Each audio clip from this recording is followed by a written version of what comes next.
Os irmãos e irmãs que me ouvem neste momento, a qual vamos estar entrando na segunda parte do estudo sobre o Espírito Santo. A paz do Senhor a todos, irmãos e irmãs. Quem vos saúda nessa santa e poderosa paz é a tua irmã em Cristo, Adriane Santos. Neste momento vamos estar falando acerca do Espírito de Deus, Espírito de Cristo, Espírito Santo, Espírito do Senhor Jeová, Espírito de verdade. Esses são os nomes mencionados na Bíblia Sagrada para se referir a esta pessoa tão importante da Trindade na vida de um cristão, na vida de todos aqueles que verdadeiramente almejam salvação e vida eterna. Nós podemos conferir no livro de Gênesis, capítulo 1, versículo 12, que diz: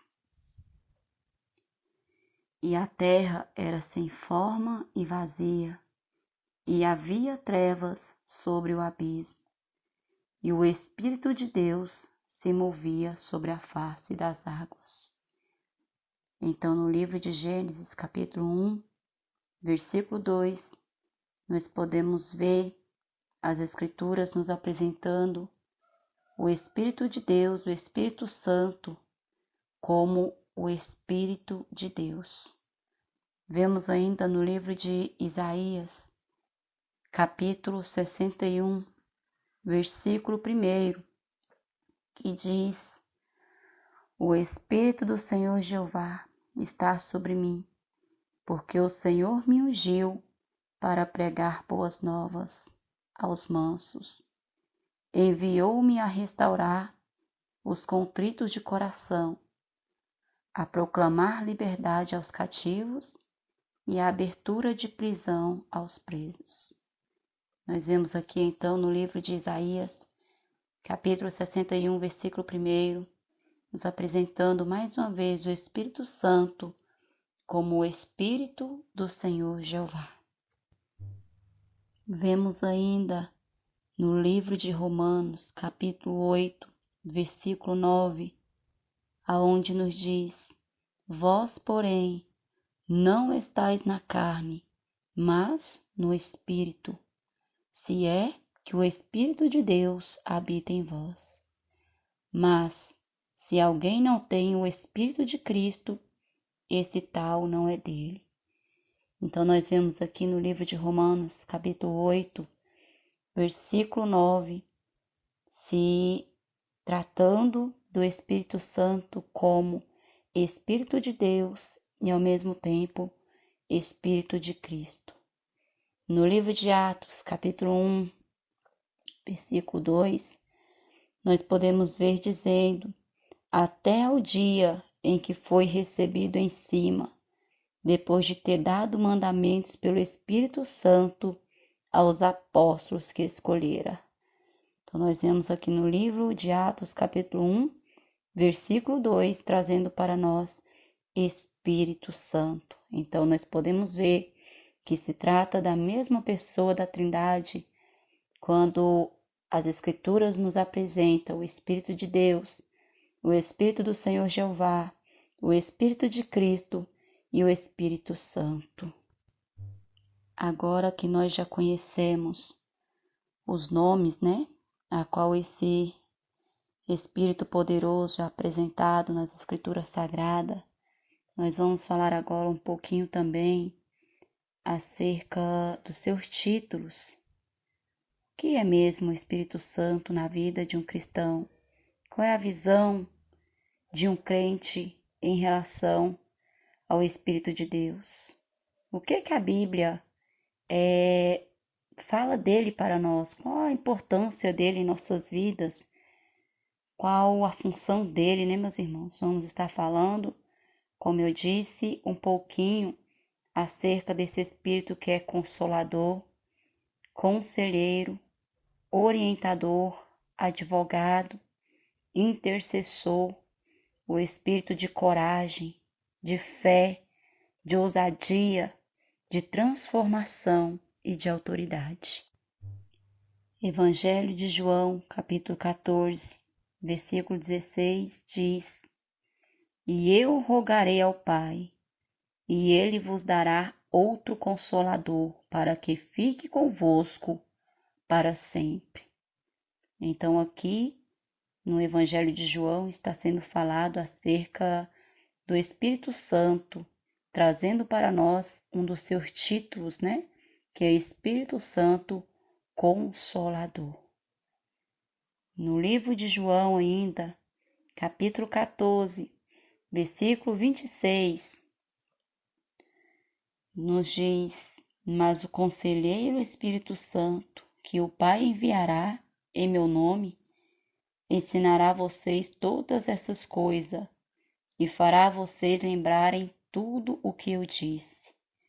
Livro de João, capítulo 14, versículo 26, nos mostra mais uma vez o Espírito Santo como conselheiro, né, meus irmãos? Como nós temos ele, é nosso consolador, nossa fortaleza, né? Então, aqui no livro de João, capítulo 14, verso 26, nos traz ele como Espírito conselheiro e é o responsável também de nos fazer lembrar as palavras de Cristo. Muitos anos já se passaram, não existe mais pessoas daquela época nos nossos dias atuais. Eu digo pessoas físicas, mas existe, porém, a pessoa, o ser Espírito Santo de Deus, que nos fará sempre lembrar as palavras do nosso Senhor e Salvador Jesus Cristo, as palavras dos nossos antepassados, né, que guardaram até o fim a tua fé, nos dando então um bom exemplo. Nós vemos no livro de João, capítulo 16, versículo 8, que diz: Quando ele vier, convencerá o mundo do pecado, da justiça e do juízo. É o responsável, então, por convencer o homem dos seus pecados, né? Não existe, não tem como, melhor dizendo, um homem convencer o outro dos teus maus caminhos, dos teus pecados, não. Mas o Espírito Santo é o responsável de fazer o homem reconhecer a necessidade de consertar-se na presença de Cristo e de reconhecer a justiça e o juízo do nosso Deus. Vejamos no livro de Romanos, capítulo 8, versículo 26, que diz: Também o Espírito semelhantemente nos assiste em nossa fraqueza, porque não sabemos como orar, mas o mesmo Espírito intercede por nós, sobremaneira, com gemidos inexprimíveis. Livro de Romanos, capítulo 8, versículo 26. Muito importante, meus irmãos e minhas irmãs, essa passagem, porque quantas vezes nós oramos, né, com nossos joelhos ao chão e falamos com Deus: Senhor, teu Espírito Santo que intercede por nós com gemidos inexprimíveis, intercede por mim agora, Espírito Santo de Deus. E muitas vezes na oração o cristão tem por hábito usar essas palavras e não sabe o poder que ela tem e nem mesmo aonde encontra-se registrado nas Escrituras. Então vemos que no livro de Romanos, capítulo 8, versículo 26, nos mostra que o Espírito Santo de Deus é que intercede por nós, porque nós mesmos não sabemos como orar, não sabemos como pedir, não sabemos como nos colocar na presença do Altíssimo, mas porém o Espírito Santo do Senhor é o que intercede por nós ao Pai, para que a nossa petição venha a ser atendida e respondida, porque Ele conhece as nossas falhas, né? Reconhece as nossas fraquezas, mas sabe também aquilo que está dentro do nosso coração. que é a sede de mudança, de transformação, de renovação, é a sede de verdadeiramente estar em Cristo. Então, quando o Espírito de Deus testifica com o nosso espírito que realmente há essa vontade no profundo e no escondido do coração do ser humano, então ele intercede por nós para que a nossa oração venha a ser sobremaneira ouvida e respondida pelo nosso Deus. Vejamos no livro de 1 Samuel, capítulo 10, versículo 6, que diz: O Espírito do Senhor se apossará de ti e profetizará com eles, e serás tu mudado em outro homem. Então nós vemos essa passagem registrada no livro de 1 Samuel, capítulo 10, versículo 13. Eu não vou entrar a fundo nesta mensagem, né? Para que não venha ficar um estudo muito longo e que você não tenha paciência de ouvir, né?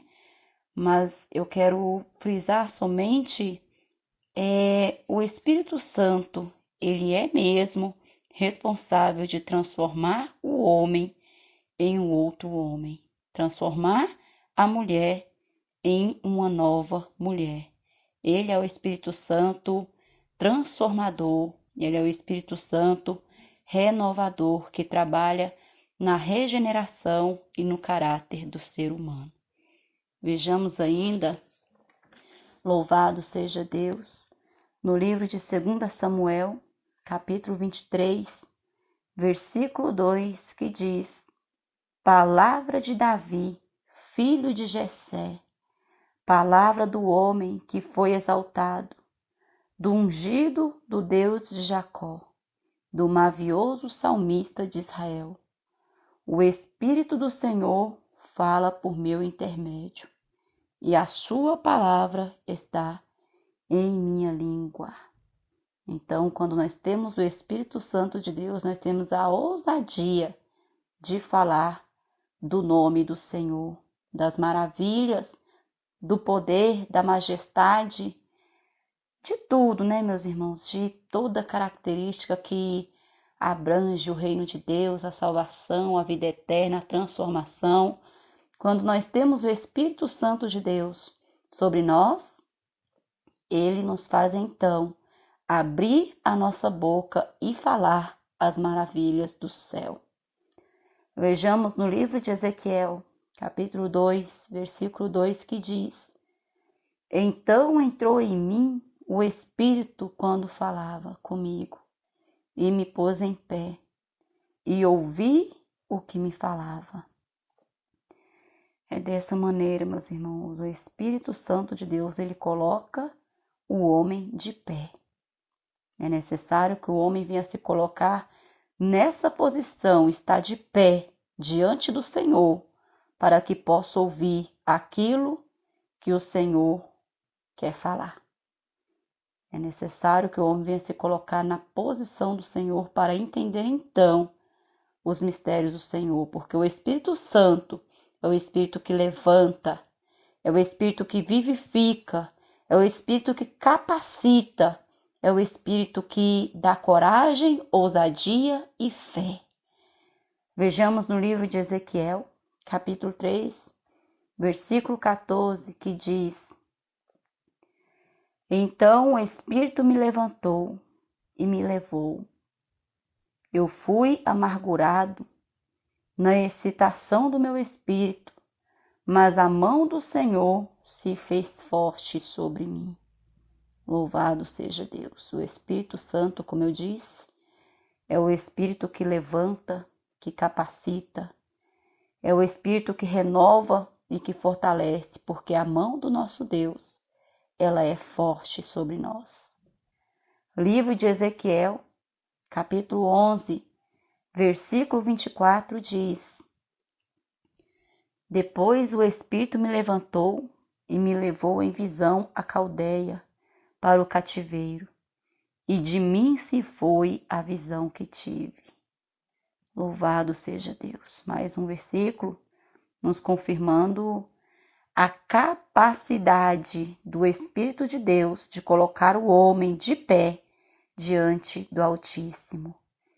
Então, se você está se achando, fraco, se você está se achando oscilante, desanimado, busca mais do Espírito de Deus para a tua vida, porque o Espírito Santo de Deus é aquele que levanta, fortalece, capacita. Então, busca mais dele, meus irmãos e minhas irmãs, para a tua vida, porque ele é o selo da nossa salvação, porque ele te dá força para resistir o pecado, ele te dá força para obedecer à vontade do Senhor, ele te dá força para se manter de pé, ele te dá força para ir até o fim, até o momento a qual Cristo verdadeiramente vier buscar a tua igreja. Então você precisa mais desse Espírito de Deus sobre a tua vida.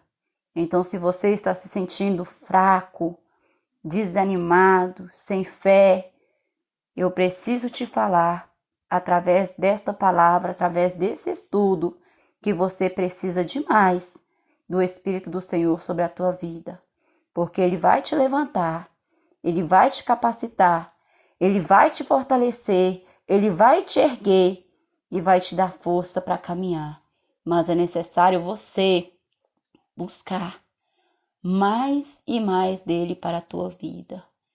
E no decorrer desse estudo, você vai estar aprendendo como verdadeiramente buscar desse Espírito do Altíssimo na tua vida, para a tua vida, para que realmente você possa ter todas as promessas de Deus sobre a tua vida, para que você realmente possa tomar posse das que ainda são vindouras.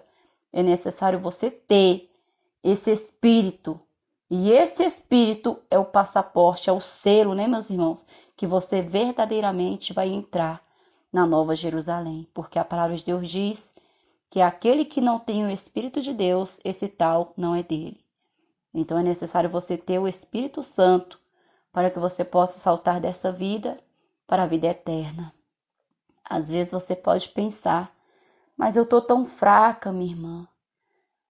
Eu quero falar para ti mais uma vez, busca desse Espírito Santo para a tua vida, para que você possa se fortalecer em Cristo Jesus, porque sozinho você é fraco, mas se você buscar de Deus, Ele derramará mais desse Espírito sobre a tua vida, que te fará forte para suportar as tentações da carne, do mundo, as angústias e as tribulações dessa vida.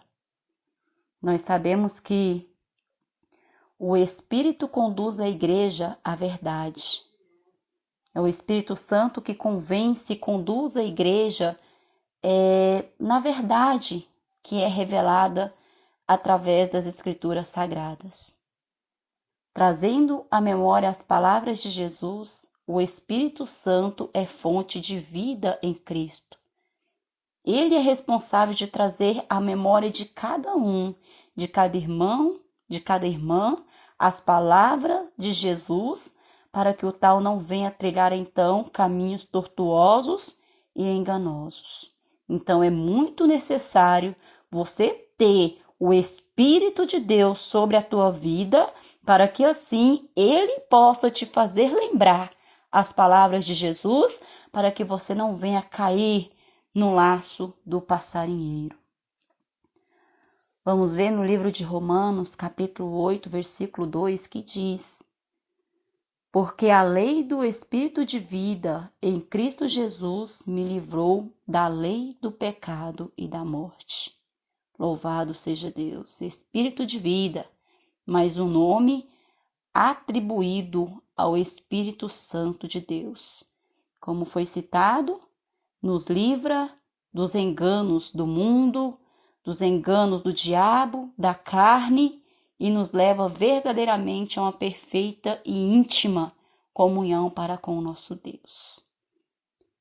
Livro de Romanos, capítulo 8, versículo 10 e 11, diz: E se Cristo está em vós, o corpo, na verdade, está morto por causa do pecado, mas o Espírito vive por causa da justiça. E se o Espírito daquele que dos mortos ressuscitou a Jesus habita em vós, aquele que dos mortos ressuscitou a Cristo, também vivificará o vosso corpo mortal pelo seu Espírito, que em vós habita. Louvado seja Deus. Como eu disse, o Espírito Santo do Altíssimo, responsável de ressuscitar o corpo, do crente para a vida eterna. Então, ele é o selo, a garantia da tua entrada na Nova Jerusalém. Podemos ver que no livro de Romanos começa com a ação do Espírito na vida do crente, para que assim combata as forças da morte, dando bom testemunho de servos de Deus. Vemos que o livro de Romanos, podemos acompanhar aí no capítulo 8, destaca a obra do Espírito na nova vida do crente. A partir do livro de Romanos, ali no capítulo 8, nós já vemos em destaque a obra do Espírito na nova vida do crente. Como foi citado desde o princípio desse estudo, é um livro muito bom para quem deseja conhecer mais e mais da vontade do Espírito Santo de Deus na tua vida. Para que possamos também conhecer mais e mais da necessidade de vencer a carne e viver em espírito como garantia de salvação. O livro de Romanos é um livro que desmascara muitas falsas doutrinas, doutrinas carnais, doutrinas mundanas, aquelas a qual afasta o homem de Cristo. Consequentemente, assim fechando-lhe a porta da salvação, da vida eterna em Cristo Jesus. Existem momentos que nós passamos por momentos em que não sabemos qual a perfeita vontade de Deus. Mas vale lembrar que neste momento não estamos desamparados, pois o Espírito Santo que em nós habita conhece todas as vontades do Pai, aquele que intercede por nós, conhece todas as vontades do Altíssimo.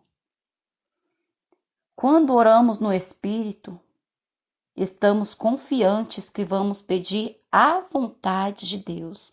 Ou seja, se você está no Espírito, o Espírito é conhecedor da vontade de Deus. Então, se você está no Espírito, você vai fazer aquela oração confiante pelo Espírito, que vai pedir, através da tua oração, a vontade do Senhor. Mas para isso, é necessário que você venha, meu irmão e minha irmã, estar no Espírito. Porque se estiver na carne, não vai ter a direção a qual se deve ter do Espírito. Então é muito importante o crente estar em Espírito, viver em Espírito, em santidade para com Deus, para que possa ter a certeza que o Espírito vai te conduzir naquela oração, colocando em teus lábios as palavras necessárias, para que assim venha a ser da vontade e do agrado do nosso Deus. Porque sabemos que o Espírito Santo usa o nosso espírito humano para alcançar os propósitos de Deus em nossas vidas e na vida de outros, a qual vamos colocar na presença de Deus através do nosso clamor. Mas para não destruir essa comunhão com o Espírito de Deus, existem muitas restrições ao crente em relação ao mundo. Para o teu espírito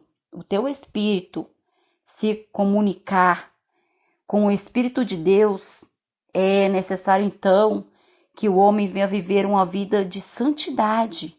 E o que é uma vida de santidade? É uma vida com muitas restrições em relação ao mundo, em relação há tantas coisas, né, meus irmãos? É necessário ter uma vida limitada, uma vida moderada. A vida daquele que verdadeiramente vive em espírito é uma vida limitada, uma vida moderada, uma vida regrada. Esse é aquele que verdadeiramente está no Espírito e tem a certeza que o teu Espírito se comunica com o Espírito Santo do Altíssimo. Vejamos em 1 Tessalonicenses 5:23, que diz: E o mesmo Deus de paz vos santifique em tudo, e todo o vosso espírito, alma e corpo sejam plenamente conservados irrepreensíveis para a vinda de nosso Senhor Jesus Cristo. Ou seja, a chamada e conhecida santificação, sem a qual ninguém verá a face do nosso Deus. Porque somos propriedade peculiar de Deus, porque temos comunhão com o Espírito Santo. E em virtude dessa comunhão íntima, nós não podemos nos misturar com o pecado, não podemos nos manchar, porque temos uma comunhão íntima com o Espírito Santo de Deus, que é santo. Então, se o crente tem essa união com o Espírito de Deus, o crente não pode unir-se a outro corpo com o propósito oposto ao do Espírito. Não pode, então, se unir com a lascívia, com a sensualidade, com a idolatria, com a carnalidade, com o mundanismo. Tudo isso é oposto ao Espírito Santo de Deus, à vontade do Espírito de Deus, à vontade de Deus em nossa vida. Então, se nós somos um corpo com Cristo, nós não podemos então ter nenhum tipo de união com outro corpo, que é o pecado. Porque se o Espírito Santo de Deus ele é santo e nós temos uma união íntima com ele, então nós não podemos nos unir com aquilo que é impuro.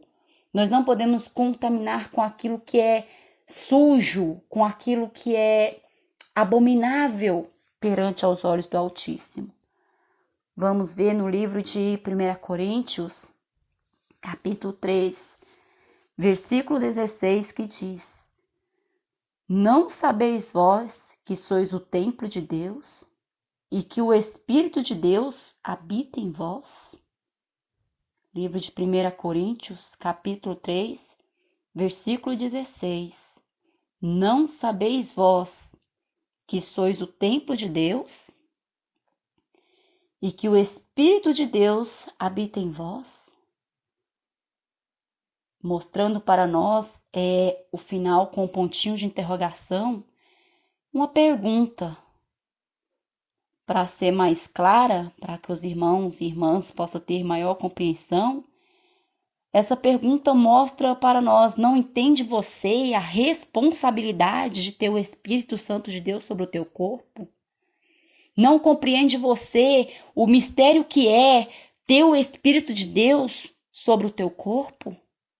Como então pode se manchar? Como então pode se misturar com o pecado? Como então pode se contaminar, sendo vós templo do Espírito Santo? Esse é o propósito dessa pergunta, para que o crente possa abrir a mente que se você está em Cristo, se você é um corpo com Cristo, tudo aquilo que é oposto à santidade não pode mais se adaptar na tua vida. Porque o Espírito Santo de Deus, ele é santo e requer daqueles que verdadeiramente seguem a Jesus santidade para que possa ser realmente um só corpo com ele. Então, aqui no livro de 1 Coríntios, capítulo 3, versículo 16, é para abrir os olhos dos cristãos. Não sabes vós que sois o templo de Deus e que o Espírito de Deus habita em vós? Ou seja, cuidado com aquilo que você faz com o templo. do Espírito Santo, a qual foi te dado para ser santificado. Vejamos ainda no livro de 1 Coríntios, capítulo 3, versículo 17, que ainda diz: se alguém destruir o templo de Deus, esse tal será destruído. Livro de 1 Coríntios, capítulo 3, versículo 17. Se alguém destruir o templo de Deus, esse tal será destruído. Deus o destruirá, porque o templo de Deus, que sois vós, é santo. E como posso eu, minha irmã, destruir o templo de Deus? Como destruir o templo de Deus? Falamos um pouquinho atrás, e eu vou novamente repetir, que o Espírito Santo de Deus, ele é santo. Então, nosso corpo tem que ser santificado a cada dia para zelar desse Espírito de Deus que está sobre nós e para mostrar também o nosso amor para com o nosso Senhor. Esse corpo que foi te dado é para ser santificado ao Senhor. Então, se você o destruir fazendo o oposto ao qual Deus o deu para cumprir, esse tal será destruído. A vontade de Deus na vida de todo homem, de toda mulher, é a santificação, sem a qual ninguém verá a Deus. Então, quando o homem faz o oposto da vontade de Deus, ele está destruindo o templo de Deus, que é o teu corpo. Livro de 1 Coríntios, capítulo 3, versículo 17. Porque o templo de Deus, que sois vós, é santo. O teu corpo é para ser usado em santificação, adoração e glorificação ao nome do Senhor. Então, tudo aquilo que você faz por meio do teu corpo, que seja contrário a isso, você está destruindo o templo de Deus. Tudo aquilo que a palavra de Deus abomina e você usa o teu corpo para então fazer, você está destruindo o templo de Deus. E a palavra de Deus diz que aquele que destrui o templo de Deus, o próprio Deus o destruirá. Não é a igreja, não são os pastores, não são os irmãos que vão destruir, mas o próprio Deus. E desse ninguém pode fugir.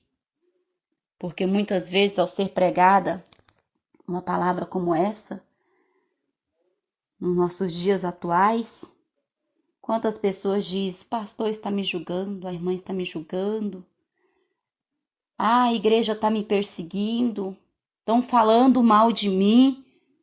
Não, meu irmão e minha irmã. Ao ser apregoada a vontade de Deus na igreja do Senhor, não é falando mal, não é julgando, não é perseguindo, mas é trazendo à luz a palavra de Deus. Porque trazer à luz é revelar o pecado, mostrar o pecado, mostrar o erro. Trazer à luz é fazer o homem conhecer a perfeita vontade de Deus. Não julgando, mas mostrando ao homem que as consequências virão se não houver uma mudança. Ou seja, o Espírito Santo de Deus está sobre os teus servos e servas para fazer a todos conhecer a perfeita vontade de Deus, que é a santificação, sem a qual nenhum homem, nenhuma mulher, nenhum ser humano contemplará a face do Senhor. E muitas vezes, quando se prega a palavra, muitos se ofendem, né? E quantos estão até mesmo usando para falar: o pastor está me julgando porque eu uso isso, porque eu faço aquilo. O pastor disse que eu vou para o inferno. Meu irmão e minha irmã, aquele homem, aquela mulher, aquele ser humano que não abrir mão do pecado e não começar a purificar o teu corpo, santificar a tua vida para com Deus, não é o pastor que está o lançando no inferno, não, mas é as suas próprias obras. Porque pelas suas próprias obras você decide a tua eternidade. Não adianta tentar fugir ou se esconder do propósito de Deus, da palavra de Deus, da vontade de Deus, porque ela tem que ser apregoada. Porque servo e serva de Deus, ele traz à luz o pecado, para que então seja descoberto a olho nu, para que todo homem e mulher tenha a oportunidade de conhecer a verdade. E se então aceitar essa verdade, conhecereis a verdade vos libertará. Vejamos ainda aqui no livro de 1 Coríntios, capítulo 6, versículo 19, que diz: Ou não sabeis que o vosso corpo é templo do Espírito Santo, que habita em vós, proveniente de Deus, e que não são de vós mesmos? 1 Coríntios, capítulo 6, versículo 19. Pode acompanhar na tua Bíblia, aonde diz: Não sabeis que o vosso corpo é templo do Espírito Santo, que habita em vós, proveniente de Deus, e que não sois de vós mesmos?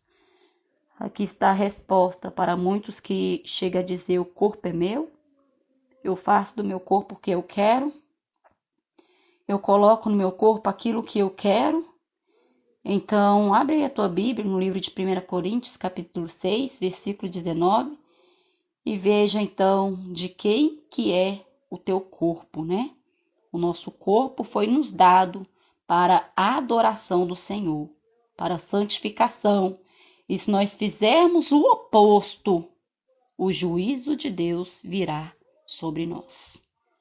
Vai chegar o juízo de Deus e cada um vai prestar conta de tudo que tem feito por intermédio do teu corpo, quer seja bom, quer seja ruim. Ou seja, quer fazer uma tatuagem, mesmo sabendo que é abominação? Pois saiba que por tudo isso te trará Deus a juízo. Quer colocar uma veste no teu corpo, a qual não convém a uma serva de Deus? No caso de homem, a qual não convém a um servo de Deus? Pode até usar, mas saiba, porém, que por tudo isso te trará Deus a juízo, porque o teu corpo foi te dado para ser usado em sacrifício vivo ao Senhor. Sacrifício vivo é renúncia. O que é renúncia? Abre mão do mundo, abre mão da vaidade, abre mão do pecado, abre mão do engano, abre mão da sensualidade, da lascívia. Isto é, dá o teu corpo em sacrifício vivo ao Senhor, não aceitando o pecado reinar sobre os teus membros, mas usando o teu corpo para a honra e glória do nosso Deus. Vejamos ainda no livro de 1 Coríntios ainda, capítulo 6, versículo 20, aonde diz: Porque fostes comprados por bom preço. Glorificai, pois, a Deus em vosso corpo. Tremendo, irmãos. Olha a resposta e a confirmação aqui do que está sendo tratado neste estudo. Livro de 1 Coríntios, capítulo 6, versículo 20. Para você acompanhar na tua Bíblia e não querer fugir dessa palavra dizendo que é a irmã Adriane Santos que está falando, é a igreja tal que está falando. Não, é a Bíblia que está falando tudo que eu estou citando aqui. Livro de 1 Coríntios, capítulo 6, versículo 20 diz: Porque fostes comprados por bom preço. Glorificai, pois, a Deus em vosso corpo e no vosso espírito, os quais pertencem a Deus. Paulo conclui essa carta pedindo aos irmãos, ali de Coríntios, para permanecer em comunhão com o Espírito. Paulo sempre advertiu os crentes, a igreja, para que viessem ter comunhão com Deus, viessem ter comunhão com o Espírito Santo. Nós podemos ver que nas cartas do apóstolo Paulo, ele aplicava sempre a necessidade do crente ter comunhão com o Espírito Santo, passando por cima da tua carne, passando por cima dos teus desejos. Isso o apóstolo Paulo nos ensinou nas Escrituras Santas, que é ter comunhão com Deus. No livro de 1 Coríntios, capítulo 13, versículo 14, ainda diz: a graça de nosso Senhor Jesus Cristo, o amor de Deus e a comunhão do Espírito Santo seja com todos vós. Amém. Vemos, meus irmãos, então, que o apóstolo Paulo fez uma breve oração, uma petição, digamos assim, que a comunhão do Espírito viesse permanecer em meio à igreja, com os irmãos. E para que a comunhão do Espírito possa estar sobre nós, é necessário então que nós venhamos guardar a palavra de Deus, que nós venhamos santificar o nosso corpo em toda nossa maneira de viver. Amém, meus irmãos? Foi citado hoje mais um trecho desse estudo acerca do Espírito Santo. Falamos da necessidade da santificação na vida do crente. Falamos do título, né, os títulos do Espírito Santo na vida do crente, né, as formas a qual o crente conhece os seus nomes. Enfim, falamos um pouquinho deste Espírito poderoso ao qual nós precisamos nos encher mais e mais, dia após o outro. E aqui nós estamos aprendendo como nos encher verdadeiramente do Espírito Santo. Não do espírito do engano, não do espírito de soberba, não do espírito de mentira, mas do Espírito Santo. E o Espírito Santo de Deus, ele é santo. E para que você possa ser templo e morada do Espírito, é necessário que você venha santificar o teu corpo. Porque para isso, o Senhor te deu o teu corpo, para ser usado em sacrifício vivo, em adoração ao nosso Senhor. Então, ficamos por aqui em mais uma breve reflexão. Eu digo breve, né, meus irmãos, porque não vou prolongar mais, mas eu quero, como eu disse no primeiro estudo, vou falar novamente nessa parte 2. Eu quero dar este estudo por etapas, para que os irmãos venham ter a fé, né, de pegar suas Bíblias, acompanhar, de ouvir, de examinar, para que vocês tenham verdadeiramente disposição em Cristo para refletir nas palavras a quais estão sendo faladas, que não é de mim, mas é do próprio Deus. Então ficamos por aqui e breve volto, né, trazendo a terceira parte desse estudo. Fiquem todos na doce e poderosa paz do nosso Senhor e Salvador Jesus Cristo.